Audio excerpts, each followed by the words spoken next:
Everybody's got a story. You just have to listen. Hola, I'm Joe Pardavila, and this is Good Listen. And today, Stacy Lyn Harris tells her story. I dig doing this because I love chatting with folks who are completely different from me. Stacy Lyn is a cookbook author, a Southern lifestyle guru. She's homeschooled 7 kids, and she's married to a dentist. I've done none of that, and I love it. All right, joining me on the podcast is Stacy Lyn Harris. Stacy Lyn, welcome. I am so excited to be here. This is going to be so much fun. I hope so. I mean, that's a lot of pressure on me at the jump here, Stacy Lyn, but I appreciate the enthusiasm. So full disclosure, I'm a lifelong New Yorker. You might have gotten from my vibe, but I relocated to Charleston, South Carolina 4 years ago. And although I want to preface, so 4 years ago was the pandemic. I moved down before the pandemic. So I was doing it before it was cool, Stacy Lyn. Yeah, there you go. But one of the things that I noticed when I came down here is, especially in Charleston, I'm not sure if it's like that in Bama, but in Charleston, no one's actually from here. Like, they came here for school and stayed, or they came for a man or woman and stayed. So what is it about the South that sucks people in and they can never leave? I don't know. I really believe though it's it's kind of inborn in everyone to be hospitable and kind, and to whether they put others before themselves, really maybe not, but they at least act like it.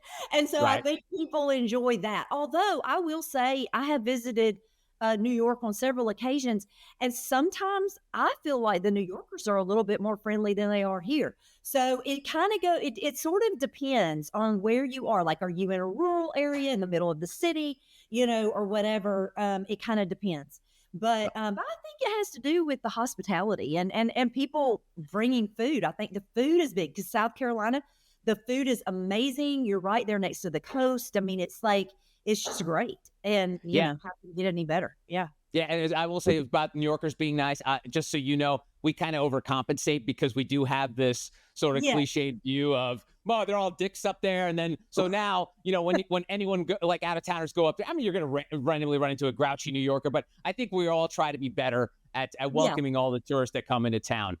Yeah. So Yeah. Stacey Lyn, you have a very, I want to say odd background, because I don't know. I've spoken to a lot of people that have written cookbooks. Some of the biggest and best that you could think of. You're the only one who's written a cookbook that also passed the bar exam. How Yeah. how Yes. did that happen? Well, I grew up in like a career-oriented home, and pretty much tried to be the best at everything that I tried to do. And my mom wanted me to be a business major, graduated. But I said, well, I think I'm just going to go and go to law school. And in ninth grade really is kind of an interesting thing. They picked several people to go and see a court case, and it was at the military base, which was kind of unusual. Well, anyway, at that point, I decided I wanted to be a lawyer. And I had planned that my entire life, and went to law school, passed the bar exam. Then my husband passed his test to go to dental school. So we moved within that year, and I already had a baby. I had a baby the last year I was in law school, which was insane. But anyway, passed the bar exam, and I practiced a little bit. But once I had my second baby, I was like, you know what? And I was so totally in love with my child, and I did not like leaving him. And then I had another one, and I'm like, it's more affordable really for me just to stay here and to do what I'm doing. And as we started living at home together, and I was looking for activities for us to do, we would start gardening. We went hiking and enjoying the outdoors. My husband was a big hunter, and it just happened that one day, we had talked about writing a book forever. So I wrote my very first book, and it was on wild game of all things. And because I was like, I need pictures. I'm a very visual person. I like beauty. I want to see pictures. So I was like, I'm going to write a wild game book that I show pictures with every recipe. So then that just spurred on to other things, sustainable living. And then, I'm ingrained so much in this Southern lifestyle that I'm like, it only made sense for me to write a Southern cookbook that has all of those elements in it. So that is how this book was born. And that's how I got to where I'm at. And I still love the law. One of my sons just ran for US Senate, US Congress. And I mean, I'm still involved in all that. We have 7 children. I don't know if you know that or not, but Wow. Yeah. yeah. So I just fell in love with one baby and we just kept having more. Yeah, So it was, it sounds like you enjoyed the process of that. One of the things that also you talk about is homeschooling. You've homeschooled I did. all of your children, and Yeah. here's the thing. So I don't have kids, and I always felt people that homeschooled did it for multiple reasons. But one of the things I always thought was a negative was you take them out of the element of like the shit we put up with when we go to school, the bullies, the jerks, having people talk behind their back, all the, Yeah. teachers of varying qualities. And sometimes I feel like that helps grow people, like being able to experience hardships early in their early ages. Why do you think it was important for you to do that, especially for the amount of like if you had a couple kids, you'd be like, oh, it's easy, but 7, that's a lot, Yeah. Stacy Lyn. So why was it so important to homeschool? Well, for me, I felt like, well, there's so many reasons that it's crazy, but for me, I felt like you're given, this is me and not the whole rest of the world or whoever. I'm not, I'm good with school too. But and I think there's, like you're saying, there's drawbacks to homeschooling and there's drawbacks to going to school. But for me, I wanted the best hours of the day to be with my children. And for me, the best hours of the day are, from 7:30 in the morning until or really 10 to 3. Those are my best hours. I wanted to give my best to my children. I wanted to see them at their best. And I felt like I could train and teach them better if they were with me, during the day, and I would have better conversations with them. They would be better equipped for life. And I know I can see what you're saying as far as dealing with bullies, dealing with all of the things that we have to deal with in life. But when children are children, I don't think they're as equipped as when they're adults. And I didn't shield them from the world. So I think that they did get that. They did know about that. They did see that, but it didn't necessarily happen to them when they're not equipped for it. I think both methods would work. I mean, you're going to learn it one way or another. Yeah. But they seem to have really done good. There are advantages and disadvantages to both, but to me, being with my children was super important to me. So And how good was it that you had 7? Because I can imagine by the 7th one, you must have been like a kick-ass home instructor or whatever function you were doing it at home. But like you must have gotten really good at it. I wouldn't say that necessarily, but because all kids are so different. That was the other thing. As I homeschooled, I was realizing, oh, well, that curriculum is not going to work for this child. And I was able to shift and manage, what this one was doing. This one could take a break in this subject because, obviously they're blocked with it. Let's go and do like a unit study on, some president or whatever, and do writing and you could still do math and science with that because of the things going on around that time with that particular president. So anyway, it's really creative. It's really fun. And I'll say I homeschool this last one, which I'm still homeschooling one, quite different than I did the beginning ones. Not because I think I did something wrong necessarily. It's just things have changed.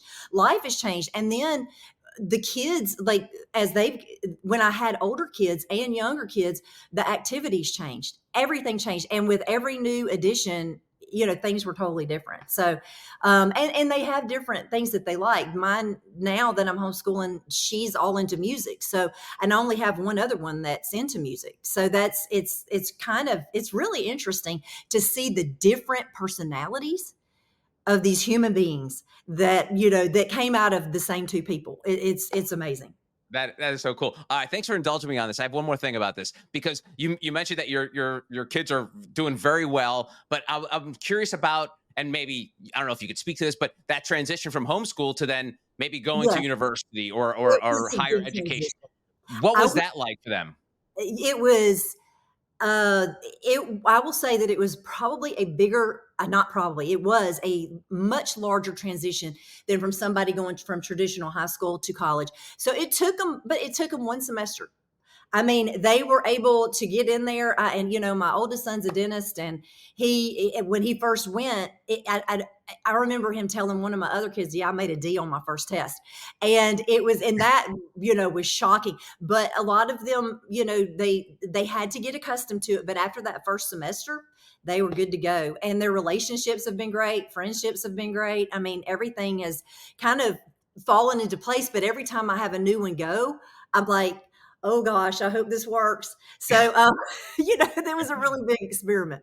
Oh, But, yeah. that's so cool. That's so great. And all right, last thing on this. So I mentioned the pandemic before, and obviously during the pandemic, a lot of people were forced to homeschool.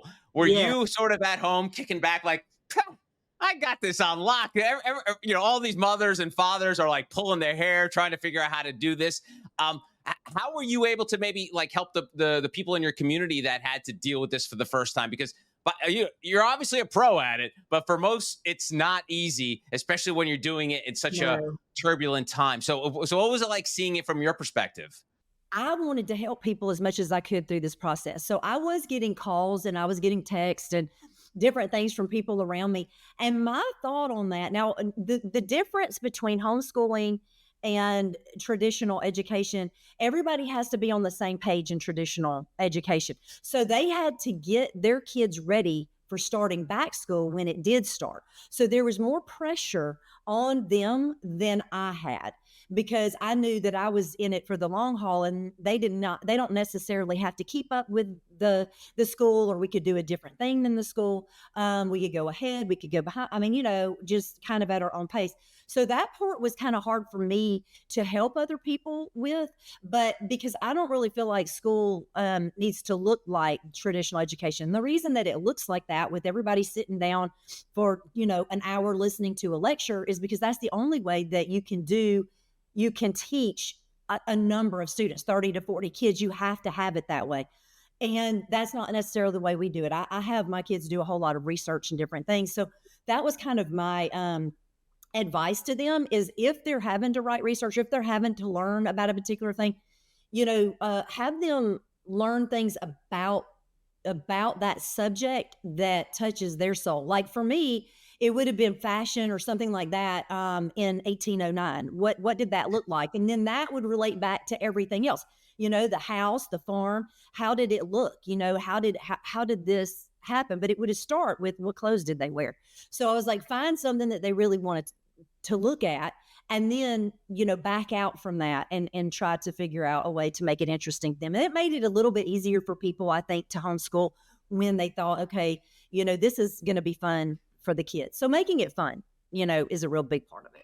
Sweet. Well, thank you very much for humoring me. I'm sure you probably didn't expect talking about homeschooling for about 10 minutes. I didn't, but it was great fun. Yeah. Yeah, I appreciate that. All right, so on the subject of your cookbook, because that's what you're out there talking about now. The name of it is Love Language of the South: A Celebration of Food, Hospitality, and the Stories of My Southern Home. And I want to kind of dial back to your first one when you talked about wild game.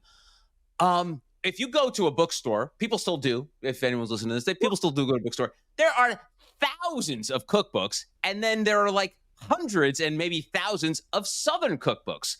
What was your, when you talk to entrepreneurs, what was your differentiator? What do you feel? What do you think you were bringing to the table that was different, that would cut through the clutter of all of these books, especially that first one? Because now you're probably like, I'm Stacy Lyn Harris, I got this unlocked. But like when you first started doing it, was it like, and I don't like to use the phrase imposter syndrome because they say it's bullshit, but like, did you feel like fear or like, were you worried that, will anyone want to read what I have to say about cooking?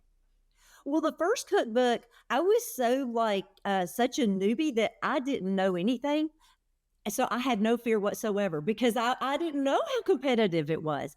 And what I did, this is kind of crazy. I was like, okay, how many hunters are in the world? I researched how many hunters. And I'm thinking, well, if I get 1% of those people to buy my book, I've got it made.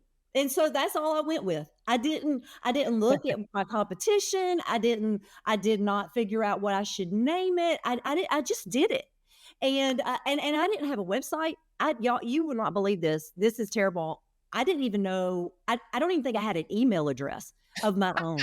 I didn't need one. I just I did not know. So I learned from scratch how to do this, and it was a real process. But but I knew enough. I ran for a lot of like student government, and and president of this and that. So I kind of know how to market me. So, I've been doing it since ninth grade. So I was like, okay, this will, all I got to do is call these people up and say, hey, can I write this for your magazine? And so I did that with all of, the outdoors magazines and stuff. And then one guy took note of it, and his name was Alan Clemens. He took note of it and wrote a newspaper article on Christmas morning about my book. And it put me on the map. And a bigger publisher, came to me and asked me to write a sustainable living cookbook. And then they did a DVD, and it just kind of blossomed from there. And now with this Love Language of the South, I differentiate my Southern book, and there are a lot out there, and the competition is huge. Although I believe that if you like Southern cookbooks, that you're not just going to buy one. So I don't know that the competition is a problem, because if you have a good enough book, then why not buy, I know it's going to be bought by people who buy Southern cookbooks, or, really any cookbook. But anyway, with my Southern cookbook, it's different in the sense that I try to help people get food on the table, or, at a family reunion in the yard, whatever the case may be, to be hospitable, meaning to care about other people. And it's not about making it perfect in my book, using so many ingredients. It's not about anything over the top. It's about the people. And that's, although, I mean, of course, it's about great recipes, and all of these recipes are tried and true. They are, from most of them from my grandmother's kitchen. So they're old Southern recipes. I've got like cakes galore, Lane cake, hummingbird cake. I don't even know if people have heard of that. And Lane cake's an Alabama cake. I've got coconut cake, pies, you name it. If it is Southern, it's probably in the book, in my favorite recipes. But it's truly grounded in the memories you're making with people, the people involved in it, and truly food is a memory maker. So whatever you're doing, I have that recurring theme through the book: make memories, make food attach to situations, so that those memories will be like branded in people's minds, and they'll think of you, they'll think of each other, they'll think of good times. Leave your baggage at the door is one of the things that I say, and come in and let's relax together and have a conversation. And so I think that's what makes it a little bit different. That's awesome. I love that. It's funny. You were talking about food that brings back memories. I was just thinking this, and I'm not sure why, but years and years ago, I was with my sister's family. We were in like a ski house in Pennsylvania, and my brother-in-law decided to make stuffed mushrooms. And stuffed mushrooms are basically like a wad of bread stuffed into a mushroom. So I'm sure there's all different kinds of it. So I ate like 5 or 6 of them. And Stacy Lyn, it's one of the few moments I could count on my hand where I was almost deathly ill from eating a food. So to this day, it's like there. Yeah. So 20 years later, I still like stuffed mushrooms. No, thank you very much.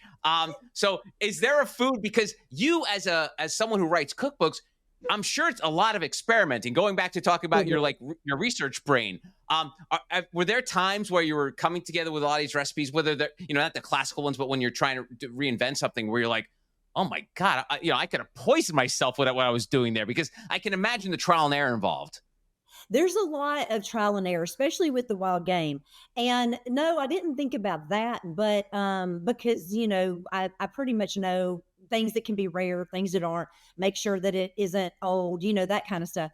But the trial and error, I'll tell you, I had my kids, this was interesting. I had my kids make all the recipes. I would write them.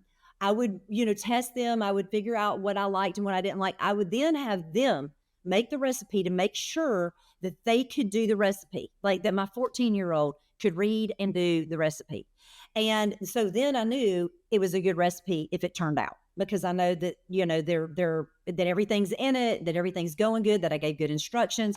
But the pound cake recipe, I was looking for a particular pound cake. And this is my memory attached to this pound cake, where a lady came over. This is when I had 3 young children and we had moved into our house. We were new to the neighborhood. She brought a pound cake to the door in um, a bread pan. And so it's shaped in the form of a bread pan, not your, regular, is another dish that you would use for pound cakes a lot of time. And I wanted to make that particular one. I could not find this lady for the life of me. I looked up and down that neighborhood for where this lady lived. I wanted to give her a thank you note. I wanted to give the recipe. I couldn't find her. I'm like, is this an angel or something showing up at my door? Anyway, I never found her. So I was determined to find that recipe. And I think I got pretty close to the one in the book, but I think I tested using sour cream, using buttermilk, leaving this out, using cake flour as opposed to regular flour. I did everything. I probably made that thing 40 to 45 times before coming up with it. So there are recipes that are burned in my memory because of the process of me practicing, trying to figure out how to make it the best. I recently, I don't want to keep rambling, but I recently did my fried cornbread recipe like all weekend long because I couldn't find it just didn't taste like my grandmother's. So I called my dad and I said, I was like, Daddy, I cannot, it's not tasting like Granny's. It's good, but it's not tasting like hers. And he goes, well, they changed the packaging and they changed the formula when they changed the packaging of the flour, of the cornmeal. And now he said, you're going to have to use White Lily as opposed to that. And it totally fixed it. So, Wow. so it's stuff like that. It's just trial and error. Then there's stories all about, the trial and error. So, anyway, it's a lot of fun. That's so cool. It's funny. You mentioned earlier, and as part of your brand is sustainability. Now, Yeah. for folks may say sustainability, man, Stacy Lyn Harris, she all woke. That's what all the New Yorkers talk about. That's what the fancy people down in California think about, sustainability. Yeah. First of all, how did it become a part of you and what you do? And then how do you explain to folks like, yeah, that's not a bad thing? It's not a bad thing. And, you use what's good, whether other people are doing it that, you're not, on their same like team, so to speak. You don't just not do it. If it's a good idea, it's a good idea. So it's, to me, sustainable living is more self-sufficient living. And it's, so we had gardens, like I was telling you before, my children, needed something to do, something to care for, something to tend for. They had a pet. Now they have food that they're going to be able to bring to the table and feel like that they've accomplished something. So as they got older, each one of them had their own duties. We did not necessarily make them do it, because when people make, I think, their kids garden and all, they won't take that with them into the rest of their life. And we wanted this to be something that they would take to the rest of their life, that they would enjoy. And all of them do. All of them have some kind of little garden, or they hunt, or they do something for their own food sources. And it's it brings you a lot of satisfaction, confidence, in a can-do spirit, creativity, because sometimes things do not work in the garden, and you're like, so how can I make this work? So adaptability, flexibility, there's so many lessons to be learned, in living off the land, so to speak. That's cool. And I want to talk about the gender dynamics here, because my good friends down here in Charleston, one's a good old boy from Virginia, another guy's here from Charleston. They do all the cooking in their family. Like they do the cooking and the baking, they do everything. And I try to think back to when I was a kid. I'm a Gen Xer, growing up in the 80s. The idea of a man in the kitchen was like, what's going on with this person? What's happening there? It's like the man in the kitchen was like the single dad living on his own after his wife kicked him out. Like that was the image of what a man in the kitchen looked like. but it's totally different. And I'm sure you see it on the ground level just because in terms of your fans, I'm sure, I mean, obviously you have women who support you, but I'm sure you have a lot of male fans. So talk to me about how gender dynamics have changed in the kitchen and how you're seeing it with the people you associate with, connect with online and in person at events. Oh my goodness. A lot of the people that I come in contact with are men because of the outdoor channel. So, I have a show on there, The Sporting Chef, and most of them are men, and most of the people that cook wild game are men. And I will have to say, I really kind of think that men like men teaching them, how to cook. They'll listen to me and they're kind of like, okay, that's a pretty good idea. And, but they want other men showing them how to cook. But my dad cooks. He's the one that cooks in the, his household. My husband cooks, and his brother cooks, is the main cook. My husband cooks probably, I won't say as much as I do, but when we're together, he does. I mean, he takes the responsibility. My one, and a lot of times it's the meat, because I look at that, like last night, my oldest son is married, and she made everything that day. She made homemade bread and all this stuff, but she waited for him to do the trout. So he must have had some sort of plan, that he was going to do for the trout. And my other son, his wife is in the military, and both of them are lawyers. She's in JAG, and he wakes up and cooks her breakfast in the morning, does all eat. So I will say it has really, I think, flipped in that sense. I think I know more men that actually cook than women. Wow. It's pretty interesting.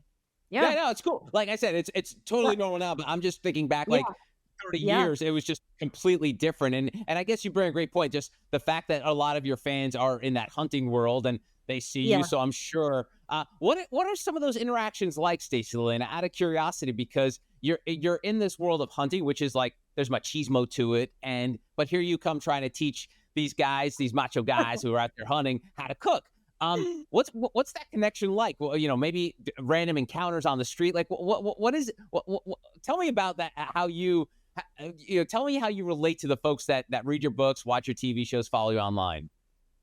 Well, a lot of women really appreciate um, the fact that I'm doing the wild game or whatever, and they're interested in that. Or people will see me like, it's rare in my own town. A lot of times, if I go out of town, I'll see people that know who I am a little bit, or they look at me kind of funny, and then but I get that here sometimes at the grocery store, and they'll be like, I've seen you before. I go, oh yeah. I don't, I just kind of, yeah, I have that kind of face, I guess. But then they'll go, oh, I think I remember seeing you on, on TV. Are you on TV? And, we start talking, and then they really get into what I'm cooking and all that kind of stuff. But people are really supportive unless they're vegetarians. And so, I'll get a little backlash with the vegetarians because of the fact that we go hunt for our food, that we harvest our own food.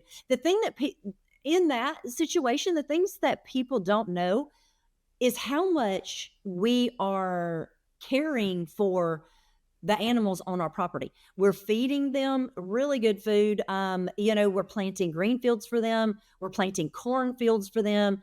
Yes, it is to grow them to harvest, but it's also for their benefit. It's to keep them healthy. And we're also huge conservation. We're huge into that. And the only way to do that is through control, knowing how many you have, what's going on, what diseases are out there. And we're pretty much the first people to see that. And I didn't mean to go into that, but it kind of goes hand in hand. And so, these conversations do come up with people. And it's interesting what people will say over the internet that they might not say in real life, which I'm sure that you deal with that and encounter that from time to time. So Yeah, and it's funny that you mentioned earlier that you didn't even have an email when you wrote your first book, which is it's hysterical.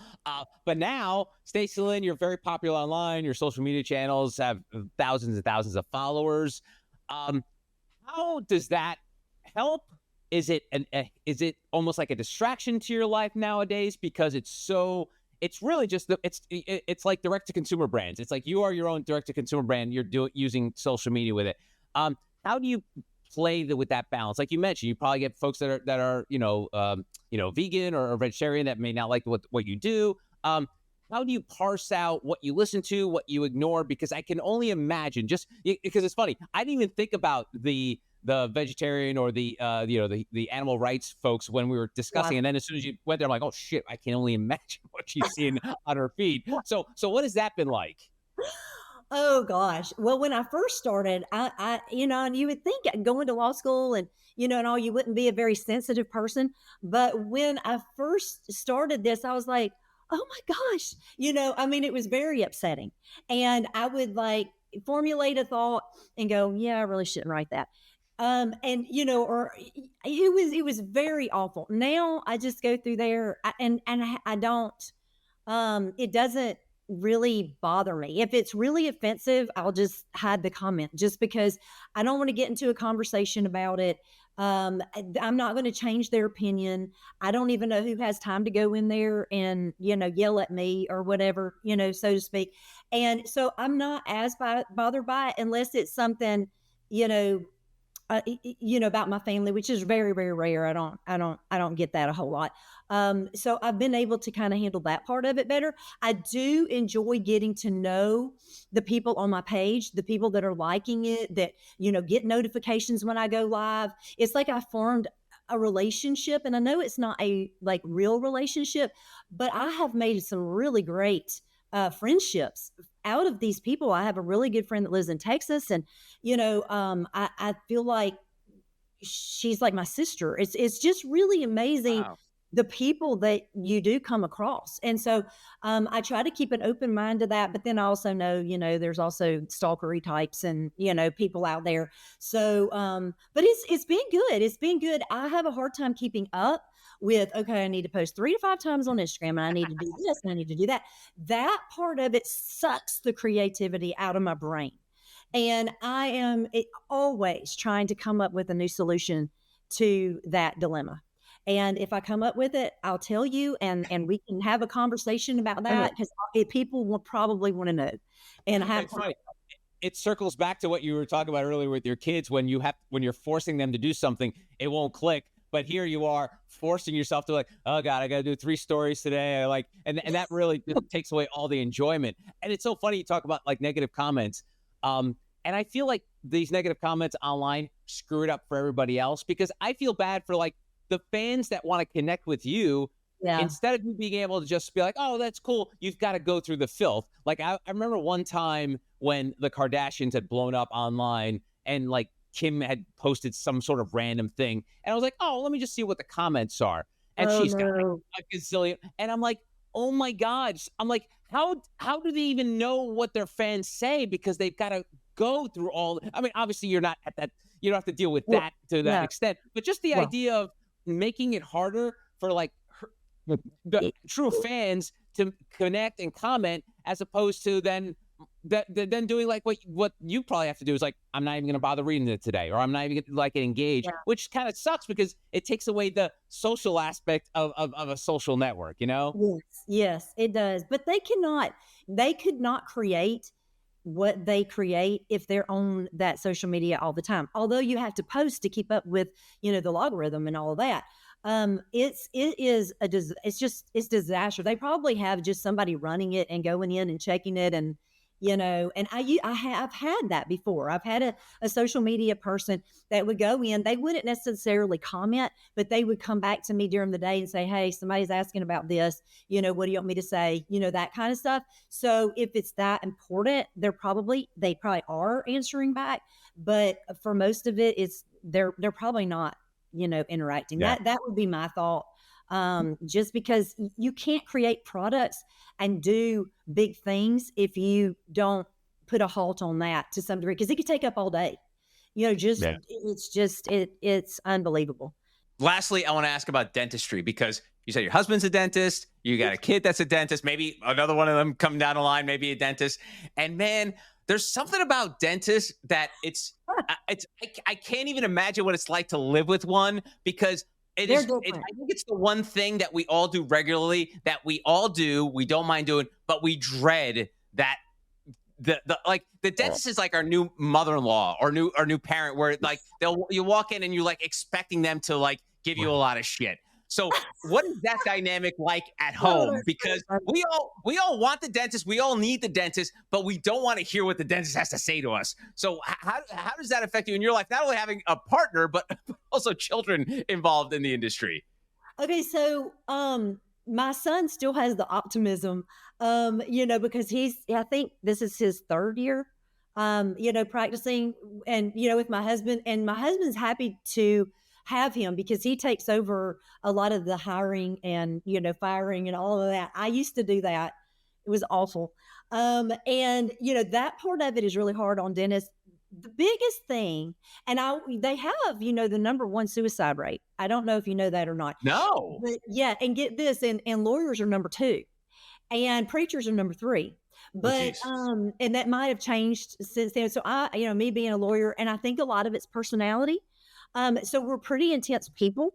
And so he's like a super intense person. He's an artist. All of these things just add up to, introspection.